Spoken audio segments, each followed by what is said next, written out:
Come on, church. Come on, lift us. Check. Testing on 3. 3.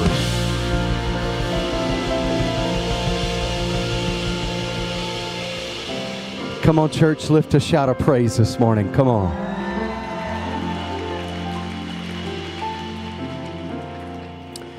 I don't know about you, but I've just been doing a lot of reflecting in the past couple of weeks about what I'm building.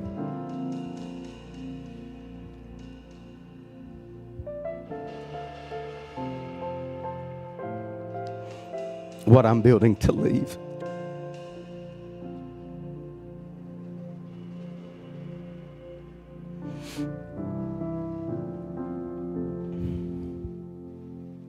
What will my children say? What will my grandchildren say? What will the next generation say about what I built?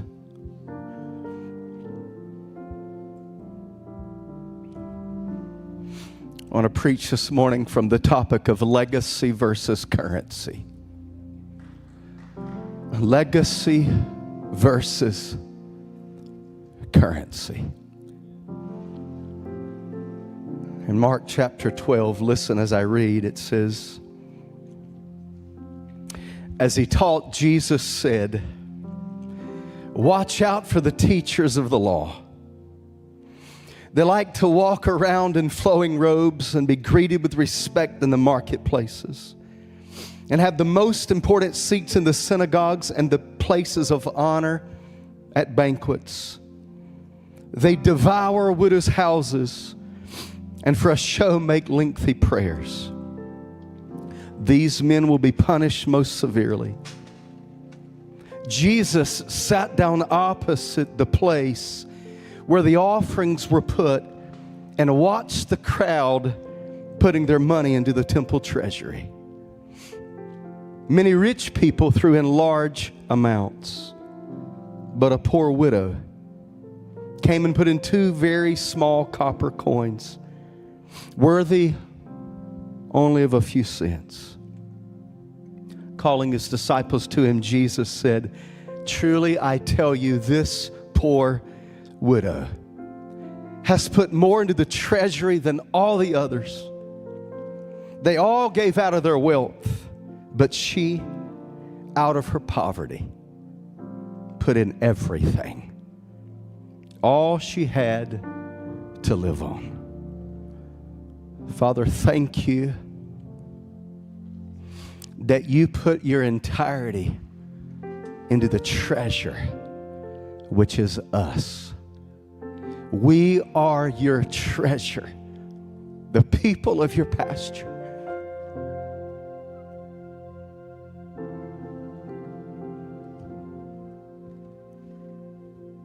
God, I just thank you for the visual.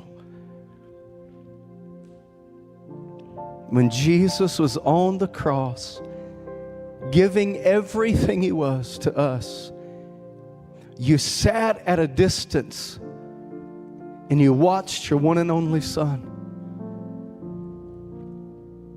give himself as our offering, as our payment. Lord, so that we would lack for nothing. Holy Spirit, we thank you that you're here, that this is your church. And I pray now, Lord, that you would minister to people right where they are. God, that they would search their hearts and they would say to themselves, what am I building? Am I about legacy or am I consumed with currency? God, I thank you for generations past, because for what they did mattered.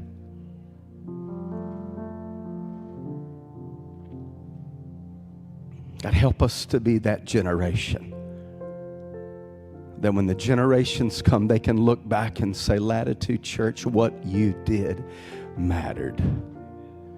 Have freedom now. Teach us, God. In Jesus' name.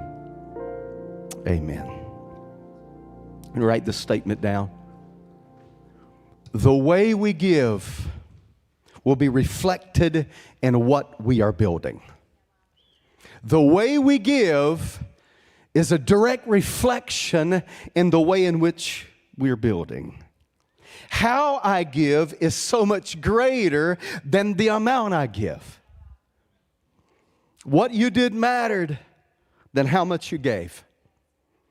As we talk about building a house of legacy, we have to ask ourselves a very humbling question. Is my how greater than how much I gave? Is the way in which I gave greater than the amount that I'm giving? As we began last Sunday, I told you my desire is to have a people of God raise up in this city, and those of you watching that call Latitude Church your home, that we would have surrendered lives for King Jesus. That's my desire. That's the legacy that I desire to leave inside of me and inside of the church that God has called me to pastor. In other words, how am I bringing what I'm building? What's my posture in bringing my offering? Well, what's my attitude? What's in my offering? Is it given from an impure spirit? If it is, God would rather not have it. How do I know this? He says it in Matthew 5. This is how I want you to conduct yourselves in these matters. If you enter a place of worship, and you have, and about to make an offering, and you will, you suddenly remember a grudge a friend has against you. Jesus said, abandon your offering. Push pause on what you're giving. Leave immediately, go to this friend and make things right. Then and only then come back and work things out with God. We have to ask ourselves, when it comes to legacy versus currency, am I giving with a negative spirit? Am I giving with an obligatory spirit? Am I obligated? I just feel like I have to. It's not that we have to, it's that we get to. We get to give. Am I giving with a pure spirit? Do I have a generous spirit? Am I giving with a grateful spirit? Am I giving with a reluctant spirit? These will have an effect on our serving as well, not just our generosity. Am I coming to be served? And that's the issue with a lot of people today. Not the topic of the preach, but I just feel like I need to say it. I want to visit your church so that I can find out what your church can give me. What programs are going to be offered for me? What are you going to do for my family? What are you going to do for my kids? That becomes the consumer spirit. And that affects most churches today. I think we need to ask ourselves, what am I going to bring to this church? Henry Blackaby says, you find where God is working and you adjust. Sometimes we have to adjust to where God is working. And church, can I tell you, God is working at this house. He's working at this house, and if you can't see it, you haven't made an adjustment. And I encourage you today to start building what you're going to leave, and it might start with just making a small adjustment. Jesus is more concerned with the amount of spirit we're bringing than the amount of money that we're bringing. He desires hearts surrendered and lives abandoned for His sake. I love what it says. It says that Jesus sat down opposite the place. I don't know about you, but I've read this passage many times, and I didn't see this. I began reading, and I said, Lord, there's something here way bigger than my mind can wrap around when it comes to building a house of legacy. Tell me just to preach another sermon. God, there's something there. Holy Spirit revealed to me, and He said, I'm going to give you some things today. And this is what I saw. It says that He sat down opposite the place where the offerings were put and watched the crowd putting their money into the temple treasury.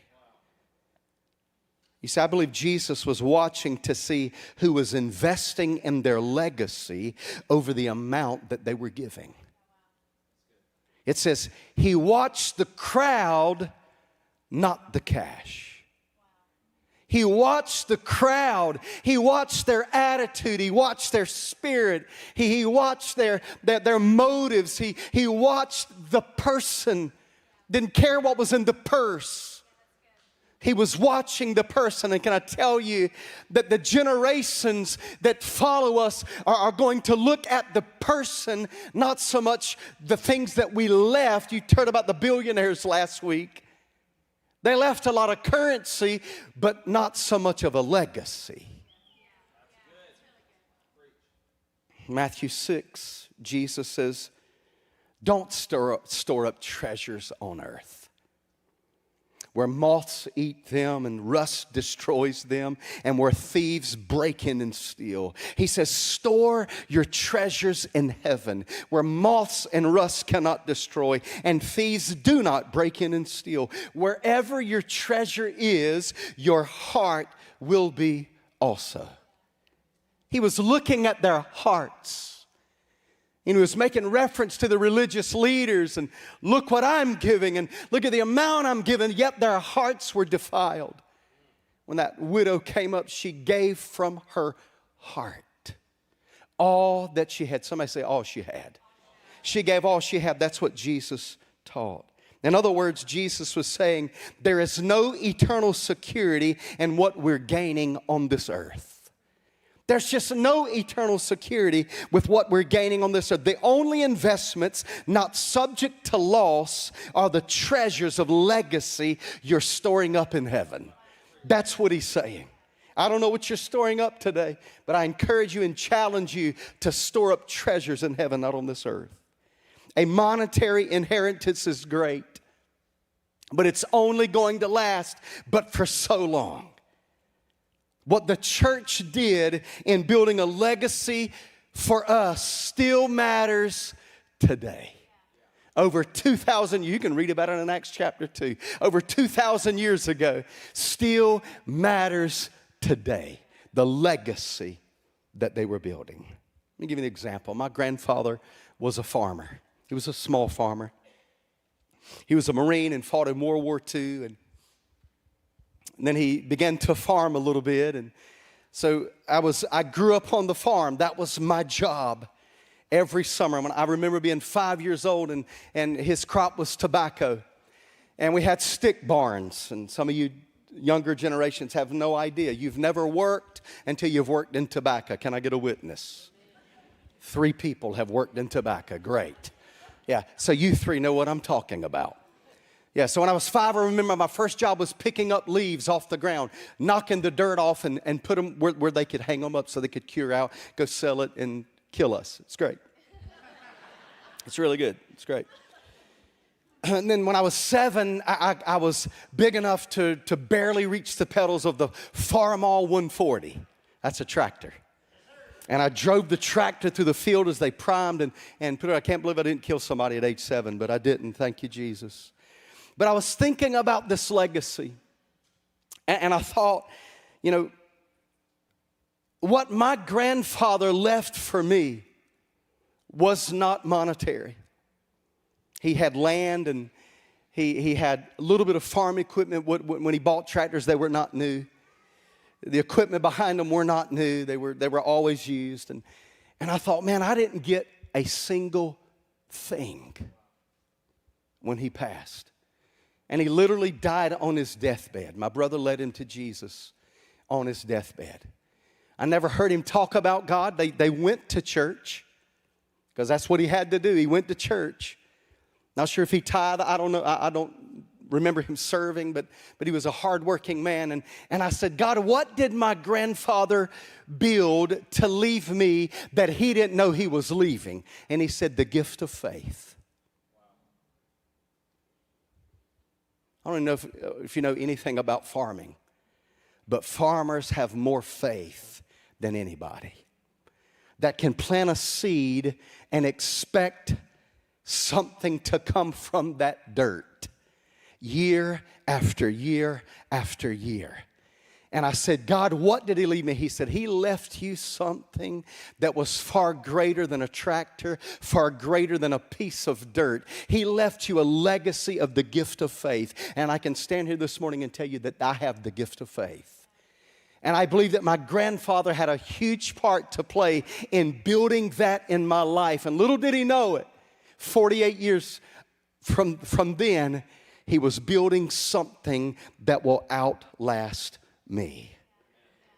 There was one thing I believe that we need to ask ourselves this morning that's of greatest importance when we talk about building a legacy, building a house of legacy, building something that we're going to leave. When we talk about legacy being greater than currency, is this: what's my motive? What's my motive? Write that down. What's my motive? What's my motive? What is it that drives me to build such a legacy? What is it that is going before me, that empowers me, that wakes me up in the morning, that gets me going? And it's not caffeine. It's not a Monster. It's whatever motivates you. When you talk about leaving a legacy over giving our currency, what motivates me in doing these things? I need to confess to you this morning that 8 years ago, when we started Latitude Church, what I desired was to fill these seats with butts. Anywhere we went, if it was the convention center, Masonic Theater, if we met in a tent, it didn't matter where we went, my whole desire, my whole drive was filling the seats with people. That's what drove me. Numbers drove me. It consumed me. We would go to sleep Saturday night, look at each other and go, I wonder if people will come to church tomorrow. Just wonder if people will come. And that kept us awake. And I thought, man, this Sunday was lower than last Sunday. I failed. Or this Sunday was a little bit greater. This Easter, we had more people. And I would boast about it and I would brag about it. Now, don't get me wrong. I believe this with everything inside of me. The more people that hear the gospel, the more people will preach the gospel. It's the more people's lives can be changed, therefore they can take that and change other people with the gospel of Jesus Christ. So don't misunderstand. It's not about getting butts in the seat. I want you to write this down. A filled church isn't a reflection of a spirit-filled church. Just because there's butts in the seats doesn't mean that people's hearts are in the right place. Just doesn't mean that. Legacy is my motivation now. I don't know if it's because I'm getting older or dumber. I don't know. Maybe both. But legacy is my motivation now. How many lives will God allow me to impact? This is what I'm asking myself. How many lives will be changed because of my obedience and surrender to Jesus? How many lives will be transformed because I believe legacy is greater than currency? How will this city be forever changed because a spirit-filled people of God chose legacy over currency? How will generations to come be impacted because a people of God have pure motives? That's what drives me now. What is motivating me to value legacy over currency? I think it's that I know Jesus is more concerned with the posture of my heart instead of wondering what I'm putting in the bucket. He already knows what I have because He's the one that's given it to me. He already knows what He's trusted to me. He already knows what we have and what we don't have in our accounts. He already knows that, but I believe He's looking at a distance at my life, and He's looking at the posture of my heart.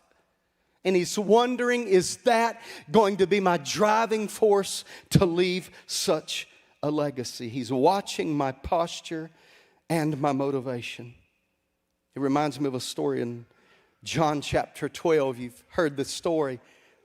Starting in verse 1, it says, 6 days before the Passover celebration began, Jesus arrived in Bethany. Watch this. I need you to lean in here. The home of Lazarus,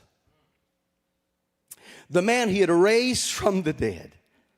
A dinner was prepared in Jesus' honor. Martha served, and Lazarus was among those who ate with him. Who was there? Who was there? Come on, church, I need you to check in. This is Bible teaching 101. Who was there? Lazarus. He had came to Bethany. He was in Mary and Martha's house. Who was there? All right. Come on, lean in. Then Mary took a 12-ounce jar of expensive perfume made from essence of nard, and she anointed Jesus' feet with it.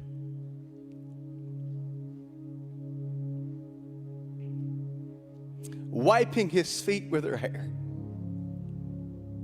Watch this. The house was filled. The house was filled with the fragrance. But Judas Iscariot, the disciple who would soon betray him, said, that perfume was worth a year's wages. It should have been sold and the money given to the poor. Not that he cared for the poor. He was a thief. And since he was in charge of the disciples' money, he often stole some for himself. Some may ask, why did Mary anoint Jesus' feet with such costly perfume? What was her motivation? She was completely immersing herself into the work of God now and trusting Him for her future. Watch this.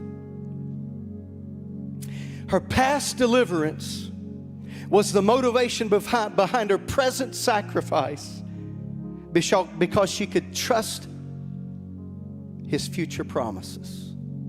Let me say that again. Her past deliverance was the motivation behind her present sacrifice because she could trust His future promises. Mary was supposed to be seen, not heard. She was low class, and based upon her lifestyle, no class. But what Jesus did for her was all the motivation she needed to do for Him. She not only poured out the perfume, but she broke the jar that it was in, showing a similar broken sacrifice of what Jesus was about to do for us on the cross. It was symbolism, not just the smell. And I started praying about this, and I said, God, there's something about the smell. Do you know that smell? My grandma had that smell. She had a container like this, and this softest little powder puff you'd ever touched in your life. And when I would spend the night with her, she would bathe and she would dry off, and I knew she was ready. You know why? Because it filled the house. I could be in the den in my pajamas and go, Granny's out of the shower, because I could smell it. And I could smell it.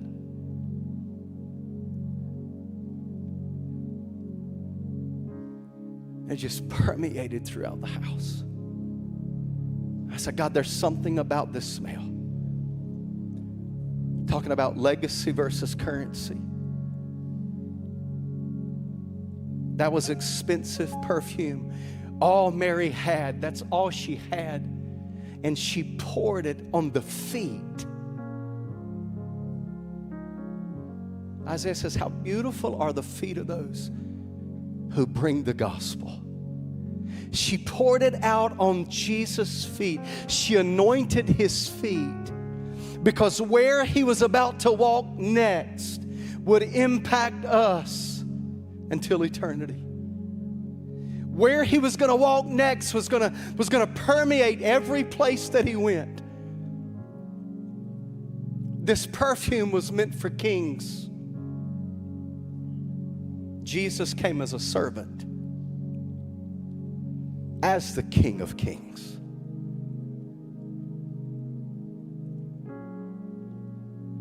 What's your motivation behind the legacy that you're building to leave? I'm not interested in Latitude Church going down and be written about in history books, but recorded in the Lamb's book. I want to hear, well done, my good and faithful servant, not I never knew you. My motivation is simply all that God has done for me. This is the least I can do for Him. Since He's given me an invitation to join Him in His work, I will keep inviting others to join me in the working. In Matthew 5, Jesus said, blessed are the pure in heart. Blessed are the pure in heart. Blessed are the pure in heart. Blessed are the pure in heart. It's about having a pure heart. God's not concerned about what's in your wallet. It says it's about having a pure heart. Is your heart pure today when it comes to building a legacy? When it comes to leaving something for the next generation? It says, for they will see God. They will see God. Of course, Jesus is concerned with our external purity. Don't get me wrong. But He's more concerned with our internal purity. Because once that's pure, then the outside's going to take care of itself. A pure heart is more motivation than an overflowing purse. What motivated you to come to church today? What motivated you to click on our service today? What motivates you to continue to love your spouse and to have a pure marriage? What motivates you to keep going to that job you despise tomorrow? What motivates you when it comes to reading the Bible and studying the Word and spending time in prayer and fasting and witnessing and sharing the gospel with others? What motivates you? What motivates you in building a legacy that's going to be left for other people? What is your motivation in a sacrificial offering toward Heart for the House? What's your motivation? Conor McGregor is a UFC fighter, and I don't endorse his lifestyle. Don't get me wrong. I don't endorse his lifestyle at all, nor many things that he says. But he did say this, and I thought this is profound. One of his biggest fights, he said this to his opponent: "You've come for money, I come for legacy." He doesn't want to be known as the richest fighter. He wants to be known as the greatest fighter. There's a second question that we must ask ourselves. First, what is my motivation? What's motivating me of tilling the ground and having grit in my walk with Jesus when I can promise you it's been some days easier to throw in the towel? What's motivating me to spend time in the Word on a Monday when I'm give out on a Sunday? What's my motivation in encouraging others when it's not reciprocated sometimes? What's my motivation when God's called me to love who I think's unlovable? What's my motivation in building something that I may never be a part of experiencing? I have to ask myself that. What's my motivation? And the second question that I must ask is, what's the fragrance of this house? What's the fragrance of what I'm building to leave?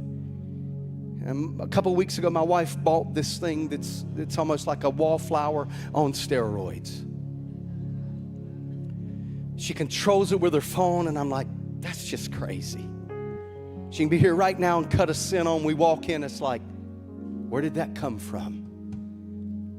And it just permeates. She put it as soon as you walk in our door, but it permeates the entire house. Somebody walked in the other day and they were like, what's that smell? And I said, I didn't have Taco Bell. Don't be looking at me. That's not me this time. You would know it. And they're like, my gosh, what is that smell? Look at your neighbor and say, what's that smell? Say, what's that smell? You have to ask yourself, what's the fragrance of what I'm building to leave? Follow me right here. We're going to close. John 12, verse 5. Jesus, it records, it says, the house was filled with the fragrance. The moment Jesus knew the motivation behind what Mary was doing, he allowed the fragrance to permeate the entire house. Well, what's the smell that's permeating this house? I'm not talking about a literal smell. I'm talking about the proverbial smell that comes from our motivation. Is it the smell of love? Is it the smell of joy? Is it the smell of excitement? Is it the smell of sacrifice? Or is it the smell of selfishness? Is it the smell of resentment and obligation and perhaps stinginess? Is that the smell you want other people to smell? I don't want my grandkids to smell that.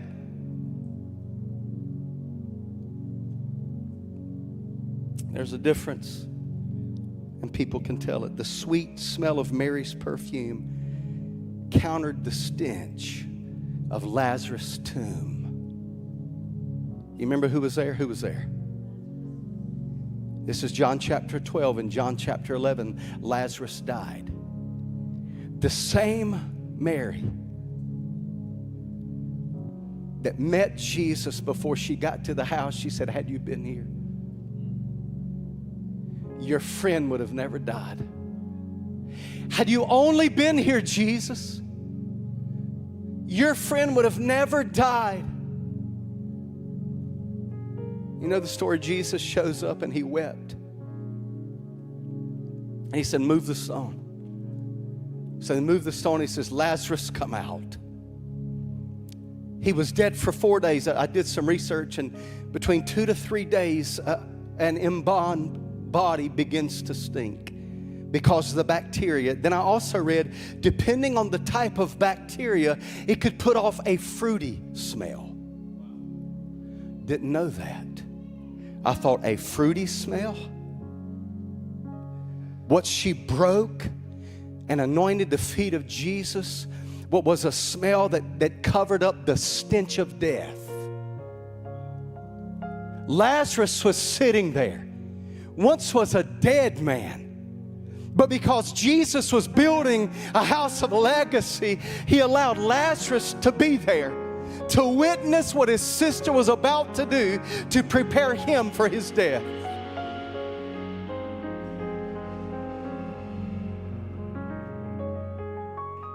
Life and death, wholesomeness and corruption remain contrasted throughout this story. Everyone in the house was affected by what Mary had done. She was building a legacy that would outlast her so that we could read about her sacrifice. What Mary did mattered. What Mary did mattered. And what you and I do will matter to the next generations. Mary didn't have a lot of possessions, but what she did have, she gave it all to Jesus that day. Her motives were pure and they were holy in the sight of God. It's very possible that even the soldiers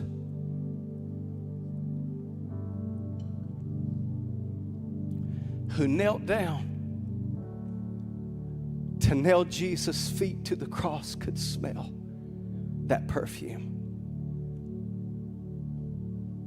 as they hammered the nails in his feet. I can only imagine the first swing of the hammer, and that aroma caught the soldier, and he looked over and was like, do you smell that?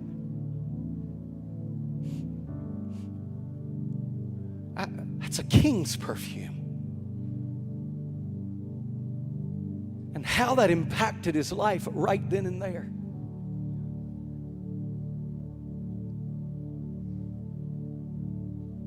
I can't imagine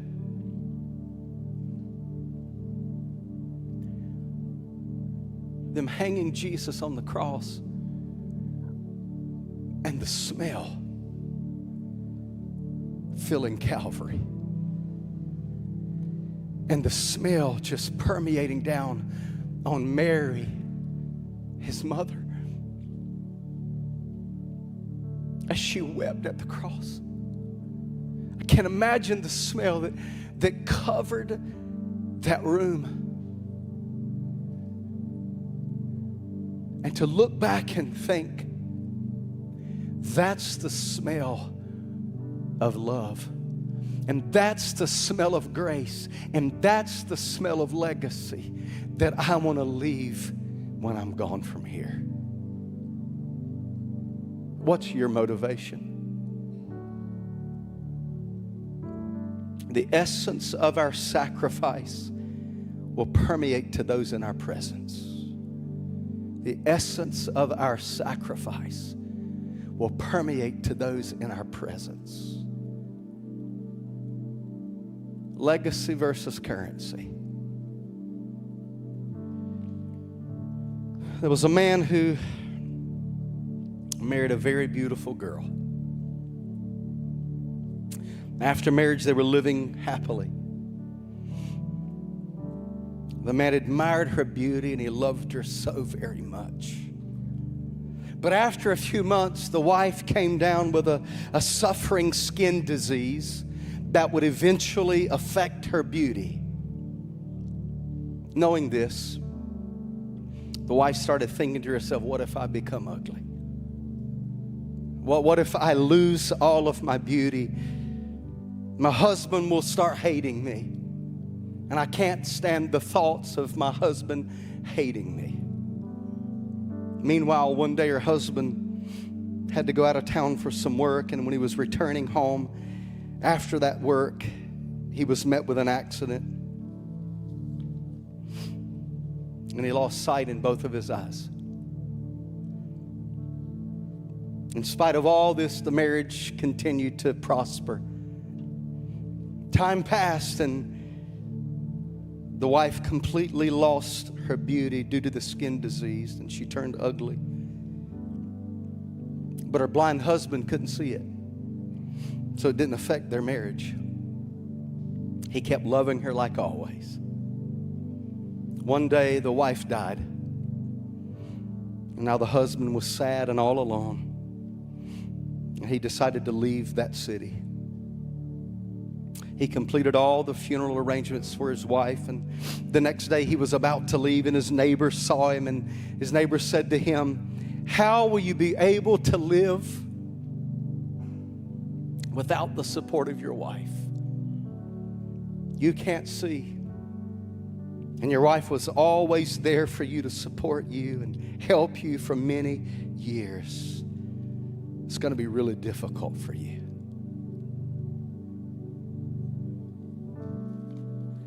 You have to come back for next Sunday to hear the rest of the story.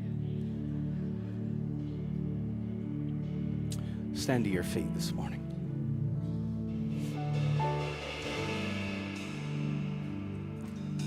This is how I want us to go into this invitation before Pastor Ted comes. With every head bowed and every heart open this morning. I want you to simply ask yourself this question: what is my motivation? What is my motivation for this Heart for the House? What am I building? Because we're all building something. Is my legacy going to be greater than my currency?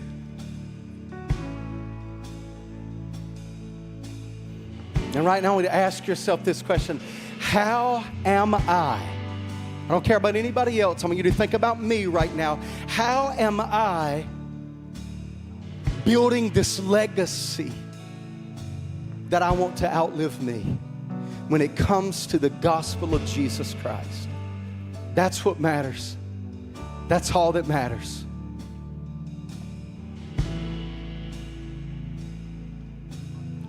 That smell on the cross was for you, and it was for me. And that sweet smell still permeates the church today. Lives today that are saved and that are sold out for King Jesus. The first step for you to create that legacy is to surrender your life to Christ. If that's you this morning, I encourage you to say, Jesus, I surrender.